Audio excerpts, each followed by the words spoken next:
શ્વાન ચાલુ કરી છે 112 જનરક્ષક। આ એક બહુ મોટું કૌભાંડ છે, જનરક્ષક 112 વાહન। કેમ કેમ કે આ તમામ ગાડીઓ પહેલી નજરે જોઈએ તો એવું લાગે કે આ પોલીસની ગાડી છે, પણ હકીકતમાં એ પોલીસની ગાડી નથી, એ ગાડી કંપનીની ગાડી છે।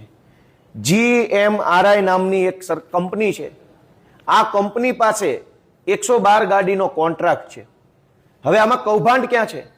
કૌભાંડ એમાં છે કે પોલીસ જે કામ કરે છે એ અતિ સંવેદનશીલ, ગંભીર, ગુપ્ત, કાયદો વ્યવસ્થા સાથે સંકળાયેલી મહત્વની બાબતોનું કામ કરે છે।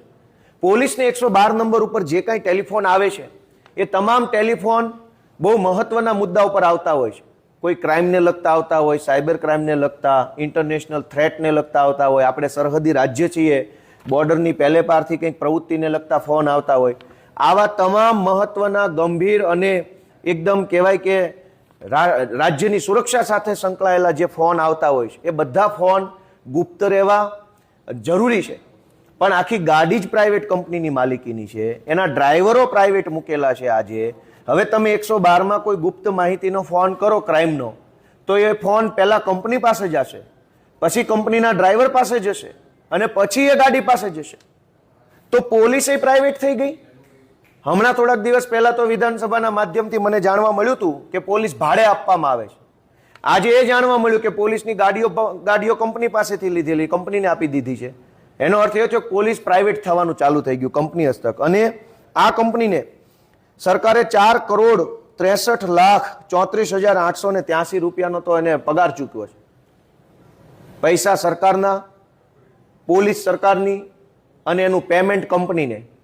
એનો અર્થ એ થયો કે ગુજરાતની સરકારે ગુજરાતની પોલીસને અને ગુજરાત પોલીસના વાહનોને કોઈ કંપનીને ભાડે આપી દીધા। એટલે કોન્સ્ટેબલે ભાડે આપ્યો, 112 ભાડે આપી અને હવે કંપની બોસ થઈ ગઈ, પોલીસની બોસ કંપની।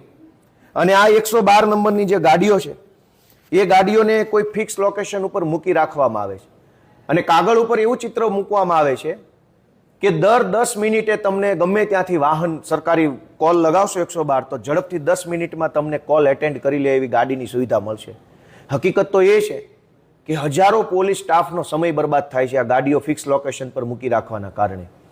પોલીસ સ્ટેશનોમાં વાહનોની શોર્ટેજ પડી ગઈ છે કેમ કે દરેક ગાડીઓ ફિક્સ લોકેશન ઉપર 112માં મૂકી દીધી છે। અને આ 112 જે છે એ કોઈ સરકારી નથી, એ પ્રાઇવેટ કંપનીને કોન્ટ્રાક્ટ પર આપેલી પ્રાઇવેટ ભાડાની ગાડીઓ છે। આ ભાડાની ગાડીમાં જો જનતા ફોન કરે તો એ ફોન પહેલા કંપનીના કોલ સેન્ટરમાં જાય, સરકારના કોલ સેન્ટરમાં નહીં। અત્યાર સુધી એવું હતું કે કોઈ માણસ 100 નંબર ઉપર ફોન કરે તો એ ફોન SP ઓફિસે રહેલા કંટ્રોલ રૂમમાં જાય, એ કંટ્રોલ રૂમમાં સરકારી માણસ બેઠો હોય, એ સરકારી માણસ ફોન ઉઠાવે। અત્યારે 112માં ફોન કરો તો અમદાવાદ નરોડા પાસે કે ત્યાં કંઈક એક પ્રાઇવેટ કંપનીનું કોલ સેન્ટર આવ્યું છે, એમાં ફોન જાય। એટલે તમે તમારા પરિવારમાં ઝઘડો થયો હોય, પ્રોપર્ટીનો વિવાદ હોય, દારૂની મેટર હોય, સાયબર ક્રાઇમ હોય અને 112 ઉપર ફોન લગાવો તો તમારો ફોન પ્રાઇવેટ કંપની પાસે જશે, પ્રાઇવેટ કંપની તમારી બધી વિગત સાંભળશે અને પછી એ પોલીસને આપશે। એનો અર્થ એ થયો કે પ્રાઇવેટ કંપનીની, સરકારની પોલીસની ઉપર પ્રાઇવેટ કંપનીઓ બેસાડવામાં આવી। તો આ તો પોલીસનું પ્રાઇવેટાઇઝેશન થઈ ગયું કહેવાય એક રીતે।